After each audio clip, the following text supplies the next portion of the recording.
নমস্কার বন্ধুরা। তো আবারও আমি নিয়ে চলে এসেছি একটা কলকার ভিডিও। তো আজকে আমি করছি বাটি আর গ্লাসের ওপর ফেব্রিক কলকা। তো তার জন্য আমি বাটিতে প্রথমে প্রাইমার কালার দেওয়ার পর পছন্দের একটা কালার দিয়ে শুরু করে দিলাম বাটির ভেতরে ময়ূরের কলকা করা। ময়ূরের কলকাটা আমার বরাবরই খুব পছন্দের, তাই ভাবলাম বাটির ভেতরে ময়ূরের কলকাটা করা যাক।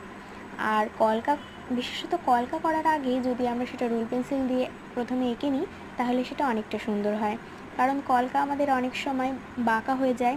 তো যদি সেটা আমরা রুল পেন্সিল দিয়ে প্রথমে এঁকে নিই তাহলে বাঁকার হাত থেকে অনেকটা রক্ষা পাওয়া যায়। আর এটা হচ্ছে বাটির ফাইনাল লুক। তো কেমন লাগছে অবশ্যই তোমরা কমেন্টে জানাবে। তো এবার আমি শুরু করে দিলাম গ্লাসের ওপর কলকা করার জন্য। তো আমি প্রথমে গ্লাসে প্রাইমার কালার দিয়ে আবারও পিত্তি কালার দিলাম, আর তারপর স্কেল দিয়ে দাগ কেটে শুরু করে দিলাম গ্লাসে পদ্মের কলকা। তো গ্লাসে আমি পদ্মের কলকাটা রেখেছি, আর কেমন লাগছে অবশ্যই তোমরা কমেন্টে জানাবে গ্লাস আর বাটি দুটো।